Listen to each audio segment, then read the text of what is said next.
আসসালামু আলাইকুম রহমতুল্লাহ বারাকাতু।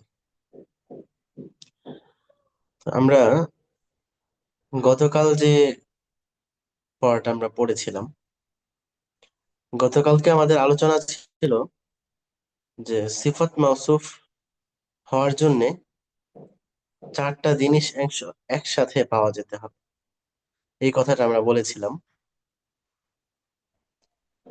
এরপরে আমরা বলেছিলাম যে মারেফার যে প্রকারগুলো নিয়ে আমরা আলোচনা করেছি, 7 প্রকারের মারেফা। তো আমরা আজকে আবার পিছনের পড়াগুলো আবার একটু রিপিট করছি, আমাদের অনেকেই ছিলেন না। তো মারেফার যে 7 প্রকার, প্রথম প্রকার হলো যে আলিফলাম যুক্ত শব্দ হওয়া। কোন একটা শব্দ যখন আলিফলাম যুক্ত হবে তখন সেটা মারেফা হয়ে যাবে। যেমন স্বাভাবিকভাবে কলামুন, একটি বই। ঠিক আছে, তো কলামুন শব্দটা একটা একটি বই, অনির্ধারিত। কিন্তু যখন সেটা আমরা বলবো যে আল কলাম, শুরুতে আলিফলাম যুক্ত করে দেব, ঠিক আছে, তখন এটা নির্ধারিত হয়ে গেল কলমটি। আল কলামু, কলমটি, তখন নির্ধারিত একটা কলম হয়ে গেল, তখন এটা মারেফা হয়ে গেল। আমরা আগে এটা বলেছিলাম যে মারেফা মানে নির্ধারিত, নির্দিষ্ট। আর নাকেরা মানে অনির্ধারিত, অনির্দিষ্ট। ঠিক আছে, তো আলিফলাম যুক্ত করার মাধ্যমে যে কোনো নাকেরা শব্দকে মারেফা বানানো যায়। যে কোনো নাকেরা শব্দের শুরুতে আলিফলাম যুক্ত করলে সেটা মারেফা হয়ে যাবে। আচ্ছা, তো আল কলামও গেল। এরপরে আমরা বলেছিলাম যে সকল নাম, সকল জিনিসের মানে সকল মানুষের নাম, নির্ধারিত বস্তুর নাম, সেটা হলো মারেফা। তো নির্ধারিত বস্তু আপনার যেমন মানুষের প্রত্যেকজন ব্যক্তির নাম, সেটা মারেফা। এরপরে যদি কেউ কারো কোন একটা প্রাণীর নির্ধারিত নাম রাখে, সেটাও মারেফা হয়ে যাবে। এরপরে নির্ধারিত জায়গার নাম, সেটাও মারেফা। মানে বাংলাদেশ বলতে আমরা পাকিস্তানকে চিনবো না, ভারতকে চিনবো না, আমরা বাংলাদেশকে চিনবো। ঠিক আছে, তো এই যে নামগুলো, এগুলো আলম, এটাকে আরবিতে বলা হয় আলম, মারেফ। সাদ, সাদ বললে সাদ নাম যার, তাকে আমরা চিনবো। ঠিক আছে, তাহলে এই যে এগুলো হলো কি মারেফা। তো এটা হলো মারেফার দ্বিতীয় প্রকার। 1 নম্বর প্রকার হলো আলিফলাম যুক্ত শব্দ। দ্বিতীয় নম্বরে হলো আলম হওয়া। আলম মানে, আলম মানে যে কোনো নাম। ঠিক আছে, এতটুকু আশা করি আমরা সবাই বুঝতে পেরেছেন। তো এরপরে আপনার তৃতীয় নম্বরে সকল দমির যেগুলো আছে, দমায়ের, ইসমুদ দমির। তো জমির আমরা পড়েছি, হ্যাঁ, মানে যেটাকে ইংরেজিতে বলা হয় প্রনাউন। তো প্রনাউন যেটা আছে সেটাই হলো আপনার জমির। তো আপনার আমরা 2 প্রকারের জমির দেখেছি স্বাভাবিকভাবে। একটা জমির হলো যেটা শব্দের সাথে মিলিত হয়ে আসে, আর একটা হলো আলাদা হয়ে আসে। তো মিলিত হয়ে আসে যে সকল জমির, সেগুলো ছিল আপনার ইয়া, না, ইয়া, না, কা, কুমা, কুম। ইয়া, না, কা, কুমা, কুম। এরপর হলো কি, মুয়ান্নাস, কি, কুমা, কুন্না। ঠিক আছে, কি, কুমা, কুন্না। এখানে আমরা 8টা পেয়ে গিয়েছি। এরপরে আপনার গায়েবের 6টা। এখানে মুতাকাল্লিম গুলো প্রথম 2টা, ইয়া, না, আপনার আমি, আমরা, মানে আমার, আমাদের। এরপরে কা, তোমার, কুমা, তোমরা দুইজনের, কুম, তোমরা সকল পুরুষের, কি, তুমি একজন মহিলার, কুমা, তোমরা দুইজন মহিলার, কন্যা, তোমরা সকল মহিলার। ঠিক আছে, তো এরপরে আপনার গায়েবের যে 6টা, হু, হু মানে তার। এরপরে হুমা, তারা দুইজন পুরুষের।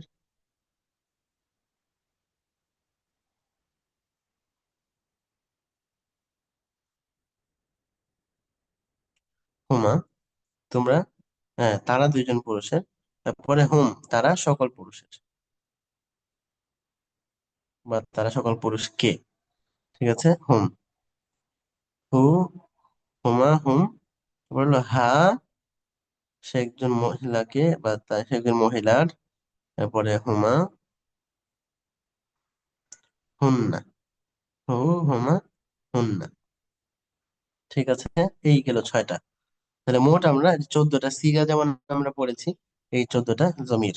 এই জমির গুলো যদি ফেলের সাথে মিলে আসে তখন এটা মাফউলের অর্থ দিবে। আর যখন এটা ইসিমের সাথে মিলে আসবে তখন মুদফ ইলাইহি হবে। এই কথাটা মনে রাখতে হবে আমাদেরকে, যে এই দমির গুলো যখন ফেলের সাথে মিলে আসবে, ফেলের সাথে লেগে আসবে, তখন এটা মাফউল অর্থাৎ অবজেক্ট এর অর্থ দিবে।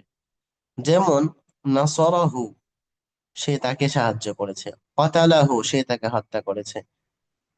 আকালাহু, সে তাকে খেয়েছে। ঠিক আছে, তো এইভাবে আপনার যার উপরে গিয়ে কাজটা পড়ছে তার অর্থ দিবে হলো এই জমির গুলো যখন ফেলের সাথে মিলে আসবে। আর যখন এই জমির গুলো ইসিমের সাথে মিলে আসবে তখন মুদাফ ইলাইহি হবে, মুদাফ ইলাইহি হিসাবে মুদাফ ইলাইহির অর্থ দিবে। যেমন কলামুহু, তার কলম। কলামুকা, তোমার কলম। কলামি, আমার কলম। কিতাবুনা, আমাদের বই।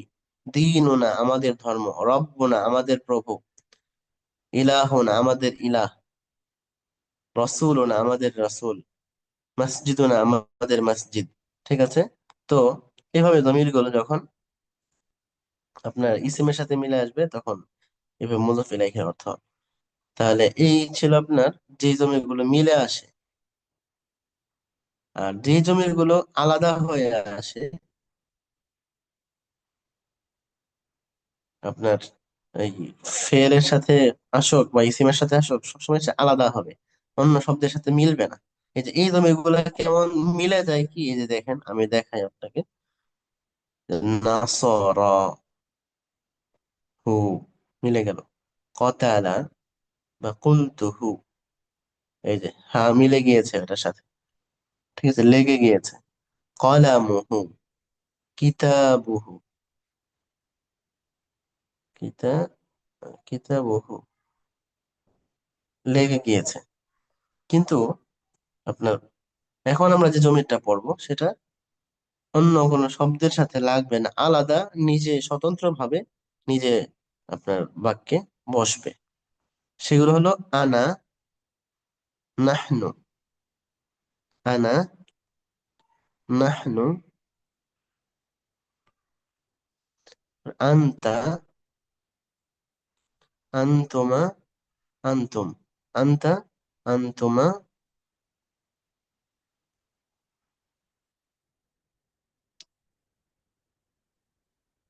আনতুম,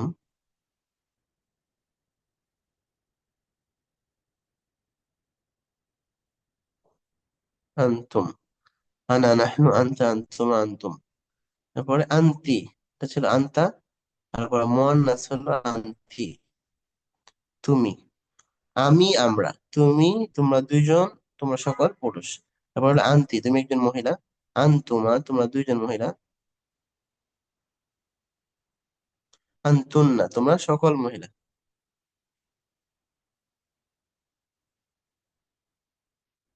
ঠিক আছে, তোমরা সকল মহিলা। তো এই যে এই শব্দগুলো, এগুলো হলো আপনার ফাইলের অর্থ দেয়, যে আমি করেছি, আমি গিয়েছি। ঠিক আছে, সাবজেক্টের অর্থ দিচ্ছে এগুলো। যেমন কোরআনে কারিমের মধ্যে আমরা দেখি অনেক জায়গায় আল্লাহ, ইন্নী আনাল্লাহ, আনা রাব্বুকা ফাখলা আনা আলাইক। ঠিক আছে, আমি তোমার রব, জুতা খুলো। তো এই যে আল্লাহ তাআলা এখানে কোরআনের মধ্যে ব্যবহার করছেন। ঠিক আছে, তো এখানে আমরা 8টা জমির পাইলাম। এরপরে আমরা গায়েবের জমির গুলা দেখবো। ঠিক আছে, এগুলো ছিল হাজির এবং মুতাকাল্লিমের।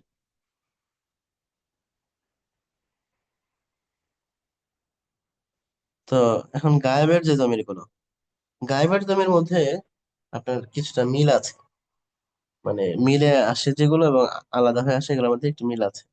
তো হুয়া প্রথম যে জমিরটা, ওয়াহিদ মুজাক্কার গায়েবের হুয়া, সে একজন পুরুষ। তারপরে হুমা, তারা দুইজন পুরুষ। হুন্না, তারা সকল পুরুষ। তারপরে হিয়া, মহিলার জন্য হিয়া, হুমা, হুন্না। প্রথমেটা হুন্না লিখে ফেলেছি, এটা হবে হুম। হুয়া, হুমা, হুম।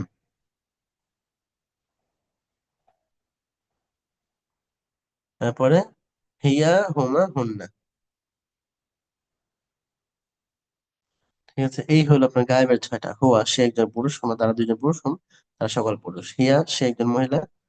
তারপরে হুমা, তারা দুজন মহিলা। হুন্না, তারা সকল মহিলা। তো এইভাবে আমরা জমিগুলো চিনতে পারলাম। এই সবগুলো জমির যেগুলো আছে সবগুলাই হলো মারেফা একটা প্রকার, মানে নির্ধারিত। আচ্ছা, তাহলে গেল জমির। জমির পরে হলো আপনার ইসমে ইশারা। ইসমে ইশারা যেগুলো আছে সবগুলো হলো আপনার মারেফা। তো ইসমে ইশারা আমরা পড়েছি, হাদা, হাদিহি, যালিকা, তিলকা, যে আমরা পড়েছি, এগুলো হলো ইসমে ইশারা। তো হাদা, হাদিহি, যালিকা, তিলকা, এগুলো হলো ইসমে ইশারা। তো ইসমে ইশারা গুলো মারেফার এই প্রকার। তাহলে আমরা মারেফার চারটা প্রকার এখানে পেয়ে গিয়েছি। একটা হলো আলিফ লাম যুক্ত হওয়া, নাম হওয়া, মানে নির্ধারিত যেটা নাম আর কি, নাম হওয়া। এরপরে 3 নম্বরে পড়েছি আমরা জমির হওয়া। 4 নম্বরে হলো ইসমে ইশারা হওয়া। 5 নম্বরে ইসমে মাউসুলা হওয়া। ইসমে মাউসুলা, আল্লাযী, আল্লাযী অর্থ হলো যে, আল্লাহ দানে, যারা দুইজন। ঠিক আছে, আল্লাযী, আল্লাযী খলাকাকা ফাসাওয়া।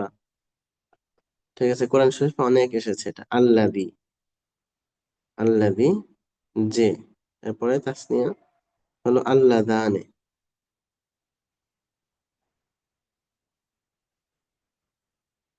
আল্লাহ দানে।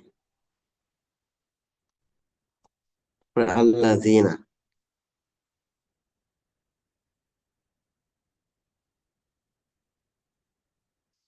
আল্লাযী, আল্লাহ দানে, আল্লাহ দিনা। এরপরে মুয়ান্নাস আসে আল্লাতী।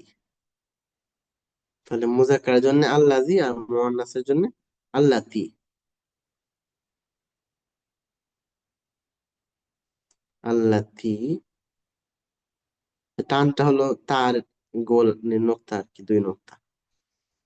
তাহলে আল্লাতী, আল্লাহ তানে,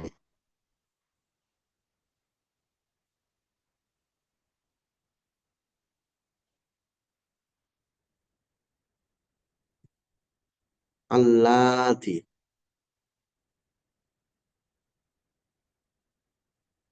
আল্লাতী। তাহলে আল্লাযী, আল্লাহ দানে, আল্লাহ দিনা, আল্লাতী, আল্লাহ তানে, আল্লাতী, আল্লাওয়াতি। ঠিক আছে, এগুলো হলো ইসমে মাউসুল। ইসমে মাউসুল যে, যারা, এগুলার অর্থ দিয়ে থাকে। ঠিক আছে, তো এছাড়া আছে মা। মা, এটাও ইসমে মাউসুলের জন্য হয় কখনো কখনো। মা শব্দটা নাম বোঝানোর জন্য আসে, আবার ইসমে মাউসুলের জন্য কখনো কখনো আসে। তাহলে এই ছিল আপনার 5 নাম্বার, ইসমে মাউসুল। ইসমে ইশারা, ইসমে মাউসুলা, ইসমে জমির। ঠিক আছে, এই ইসিম গুলা পেলাম। এরপর আমরা পেয়েছি স্বাভাবিক আলাম, যত নির্ধারিত নাম আছে সেগুলো। এরপর আমরা পেয়েছি আলিফ লাম যুক্ত শব্দ। তো এই যে আপনার 5টা গেল মা'রিফা। এরপরে আবার 6ষ্ঠ নম্বরে হলো এই 5 প্রকারের দিকে, এই 5টার যে কোনো একটার দিকে যেই শব্দটাই মুদাফ হবে, এই 5টার দিকে মুদাফ হবে, সেই শব্দটা মা'রিফা হয়ে যাবে। তো তাহলে আমরা পেলাম মা'রিফার দিকে যেটা মুদাফ হবে বা এজাফত হবে, সেটা মা'রিফা হয়ে যাবে। ঠিক আছে, তাহলে যেমন আমরা দেখি যে আল কলাম, হ্যাঁ, আল কলাম মা'রিফা, কেন আলিফ লাম যুক্ত হয়েছে। ঠিক আছে, আল কলাম। এখন এর আগে যদি অনির্ধারিত একটা শব্দ যুক্ত হয়। যেমন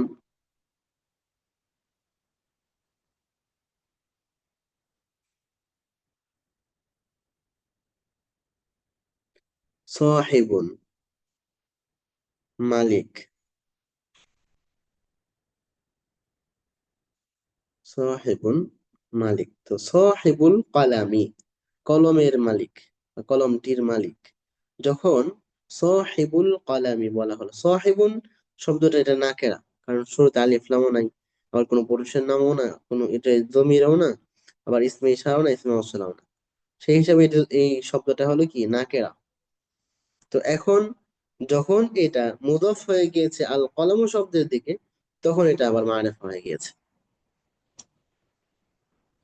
ঠিক আছে, তাহলে আমরা দেখতে পেলাম যে এরকম যেই শব্দের দিকে ইজাফত হবে সেটা মারিফা হয়ে যাবে। তাহলে ছয়টা হয়ে গেল। ঠিক আছে, আমরা এখানে ছয়টা পেয়ে গেলাম। এবার সাত নম্বরে মারিফা হলো হরফে নেদা আছে। নেদা, নেদা মানে ডাকা। তো ডাকার যে অক্ষর আছে, যেমন ইয়া, ইয়া শব্দের মাধ্যমে ডাকা হয়, অথবা আইয়ুহা, আইয়ুহার মাধ্যমে ডাকা হয়। এর অর্থ হলো হে। ইয়া অর্থ হে, আইয়ুহা অর্থ হে। যেমন আল্লাহ তাআলা কোরআনের মধ্যে বলেছেন, ইয়া আইয়াতুহান নাফসুল মুতমাইন্নাহ, ইয়া আইয়ুহাল্লাযীনা আমানু। ঠিক আছে, ইয়া আইয়ুহার রুসুলু। তো আল্লাহ তাআলা বিভিন্ন জায়গায় এটা বলেছেন হে। ইয়া কখনো আলাদা ব্যবহার হয়, কখনো আইয়ুহার সাথে যুক্ত হয়ে ব্যবহার হয়, দুই ভাবেই হয়। আইয়ুহাল ওয়ালাদু শুধু আইয়ুহা দিয়েও ব্যবহার করা হয়। তার এর অর্থ হলো হে, ডাকার জন্য যে শব্দ ব্যবহার করা হয় থাকে, হে মানুষ, হে লোক সকল, হে মুমিনগণ, ইয়া আইয়ুহাল্লাযীনা আমানু। ঠিক আছে, তাহলে ইয়া এর মাধ্যমে যে শব্দকে আপনার নিদা করা হবে, ডাকা হবে, সেই শব্দটাও মারেফা হয়ে যাবে। এই হলো মোট 7 প্রকার মারেফার। ঠিক আছে, তো যেটা আমরা গতকালকে আলোচনা করেছিলাম, তো গতকালকে ভিডিওটা আবার আমরা দেখতে পারবো।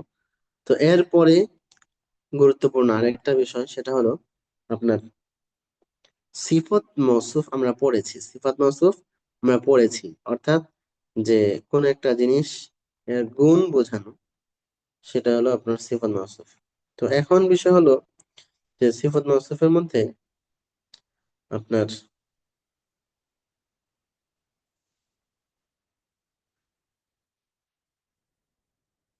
জি, সিফাত মৌসুফের মধ্যে 4টা শর্ত আছে। এই 4টা শর্ত দুইটার মধ্যে পাওয়া যেতে হবে।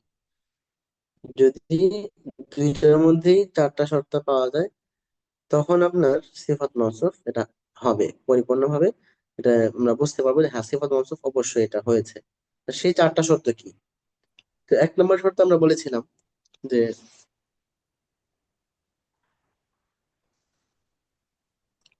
হয়তো দুইটাই মারেফা হতে হবে বা দুইটাই নাকেরা হতে হবে। এই জন্য আমরা মারেফার আলোচনাটা করেছিলাম যে আপনার সিফাত মৌসুফ বুঝতে হলে আমাদেরকে আগে এটা জানতে হবে যে 4টা জিনিসের মিল থাকতে হবে সিফাত মৌসুফের মধ্যে। কোনো একটা যদি মিল না পাওয়া যায়, তাহলে এটা সিফাত মৌসুফ হবে না, অন্য কিছু হয়ে যাবে। তো এখন আমরা একটু দেখি উদাহরণের মধ্যে, যে কলামুন জামিলুন।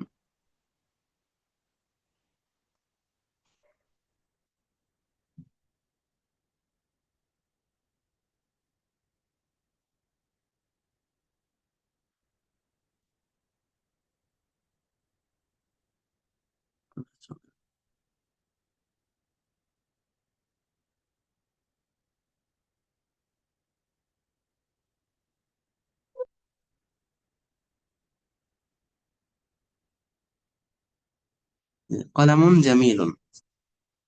তো এখানে যে কলামুন প্রথম শব্দটা আমরা দেখতে পাচ্ছি এটা নাকেরা। কেন নাকেরা? কারণ এটা কোনো মানুষের নামও না, জমিরও না, ইসমে ইশারাও না, ইসমে মৌসুলাও না। ঠিক আছে, আবার আলিফ লাম যুক্তও না। তাহলে এটা কি?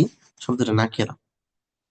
তো এখন যেহেতু আমরা জানি যে প্রথমটা হলো মৌসুফ, দ্বিতীয়টা হলো সিফাত, তো এখন শর্ত হলো যে মাউসুফ সিফাতের মধ্যে মারেফা নাকিরার দিক থেকে মিল থাকতে হবে, অর্থাৎ হয়তো দুইটাই নাকেরা বা দুইটাই মারেফা। ঠিক আছে।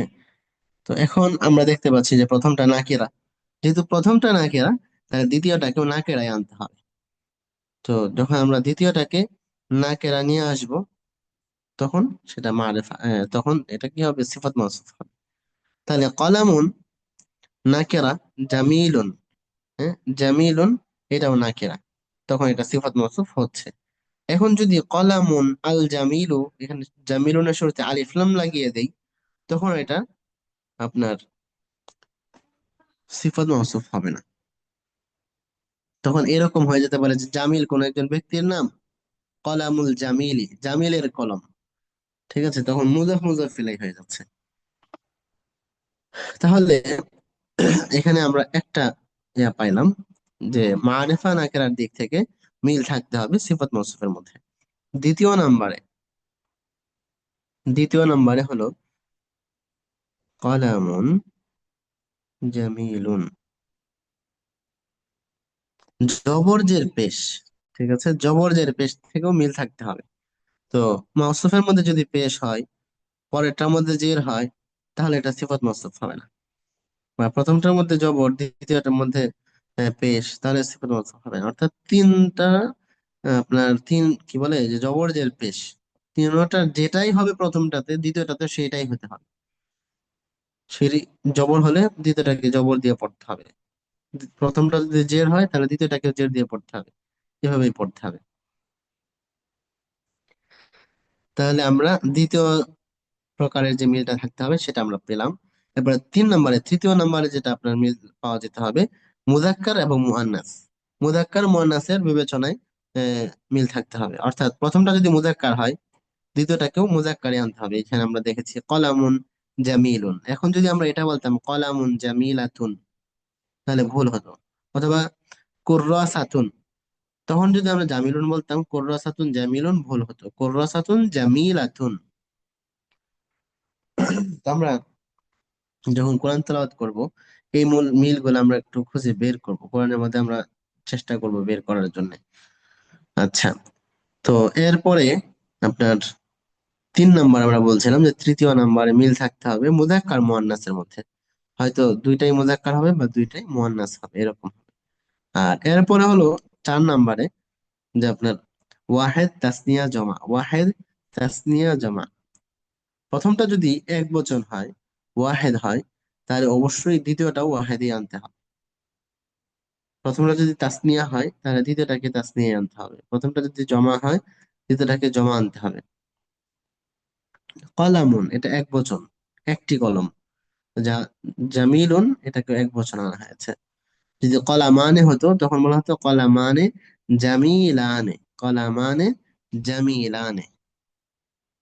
তো তাসনিয়ার ক্ষেত্রে এই যে তাসনিয়ার সিফাতে আনা হচ্ছে কলামানে জামিলানে,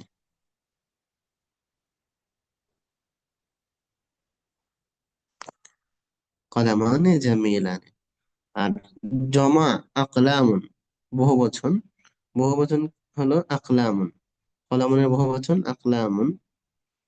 তো সেক্ষেত্রেও আপনার মিল থাকবে, আকলামুন জামি জামিলাতুন, আকলামুন জামিলাতুন। তো আমরা একটা জিনিস জানি যে জমা মুযাক্কার হোক, এটা সাধারণত ওয়াহেদ মুয়ান্নাসের হুকুমে হয়, হুকমান এটা ওয়াহেদ মুয়ান্নাস।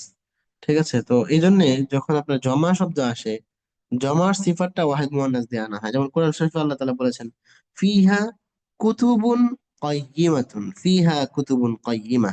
এই যে কুতুবুন কাইয়্যিমাতুন, কুতুবুন আমরা দেখলাম যে এটা তো মুযাক্কার, কিতাবুনের জমা হলো কুতুবুন। ঠিক আছে, কুতুবুন। আর এর সিফাত আনা হয়েছে, আল্লাহ তাআলা কি এনেছেন, কাইয়্যিমাতুন, কাইয়্যিমুন বলেন নাই ভাই, বা কাইয়্যিমুনা এটা আল্লাহ তাআলা এখানে বলেন নাই, আল্লাহ সরাসরি মুয়ান্নাস নিয়ে এসেছেন, কাইয়্যিমাতুন, কুতুবুন কাইয়্যিমাতুন। তাহলে এখানে আমরা দেখতে পেলাম যে জমার, হ্যাঁ, যখন জমা হয়েছে তখন এর সিফত ওয়াহেদ আনা হয় নাই, তাসনিয়া আনা হয় নাই, আপনার জমায় আনা হয়েছে। তো জমা যেহেতু ওয়াহেদ মুয়ান্নাসের হুকুমে, সেই হিসাবে এটাকে ওয়াহেদ মুয়ান্নাস নিয়ে আসা হয়েছে। তাহলে আমরা আজকের দর্সে আমরা যেটা পেলাম সেটা হলো মাআরিফা 7 প্রকার, এবং সিফত মাউসুফের জন্য 4টা মিল অবশ্যই থাকতে হবে। 4টা মিল যদি থাকে তখন এটা সিফত মাউসুফ হিসেবে গণ্য হবে, না হয় সিফত মাউসুফ বলে গণ্য হবে না, অন্য কিছু হয়ে যাবে। তো গতকালকে এটা আলোচনা করেছিলাম, কিন্তু এভাবে লিখেও আমরা আলোচনা করিনি, আবার অনেক অনুপস্থিত ছিলেন, তো আমরা আবার এটাকে পড়ে নিলাম। যাদের স্পষ্ট হয়েছে আলহামদুলিল্লাহ, আর কারো যদি অস্পষ্ট থাকে তাহলে আমরা একটু প্রশ্ন করবো।